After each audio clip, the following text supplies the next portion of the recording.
Puppy biting is one of the most common issues I am asked to address. Often owners report that they think their puppies are showing aggressive signs with biting, growling and barking. But just to reassure you, most puppies nip and bite, and this isn't a sign of an aggressive dog.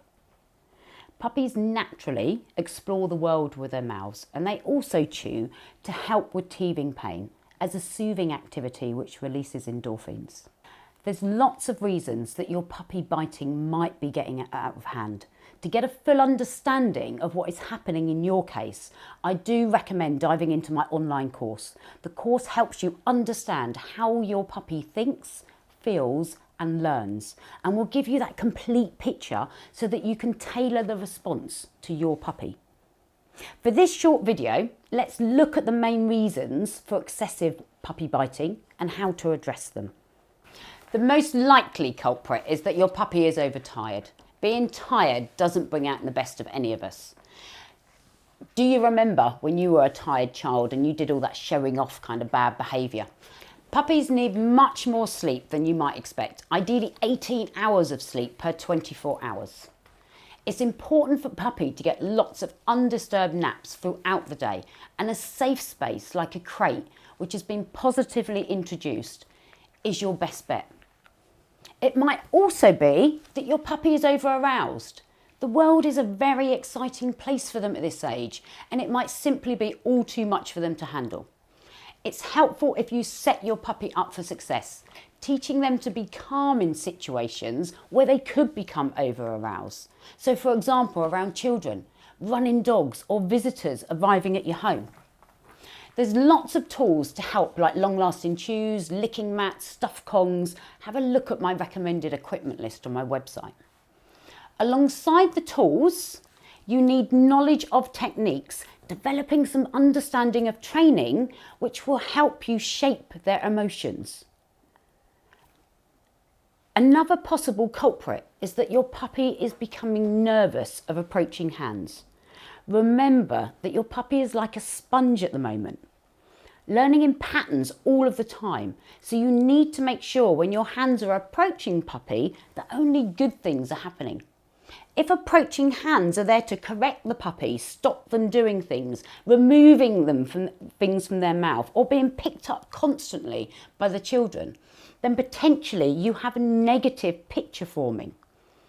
Some biting will be inevitable, and you need to be prepared with tools to handle it in the right way. You can redirect your puppy in many ways. So you could use a positive interrupter sound. You could change the mood by doing a training session, using a toy for the puppy to bite instead, or calming the mood with a tasty chew or cuddles. Learning the all-important signs and implementing practices ahead of time will ensure you're managing the situation and not accidentally reinforcing those unwanted behaviours.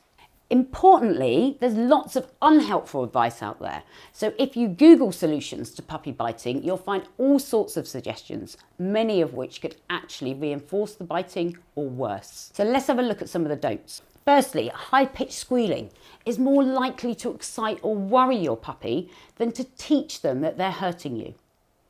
Pushing your hand into their mouth will create fearful associations with hands, and this will cause more problems later down the line. Shouting at your puppy will have a negative effect on the process of bonding, which is so important in this phase. I've even seen more extreme suggestions like spraying puppies with liquids, usually water, but I've even seen some people use diluted vinegar. And in the long term, this is going to create a fearful dog with much more serious problems than puppy biting.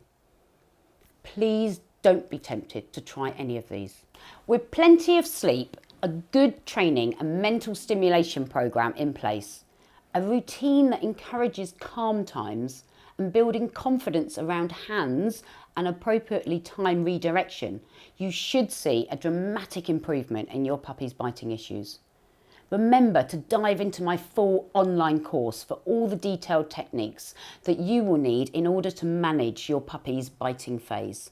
You'll learn about crate training, toilet training, forming calm emotions around children, positive interrupters, handling, confidence building, and all of those important foundation behaviours which will make your future walks engaging.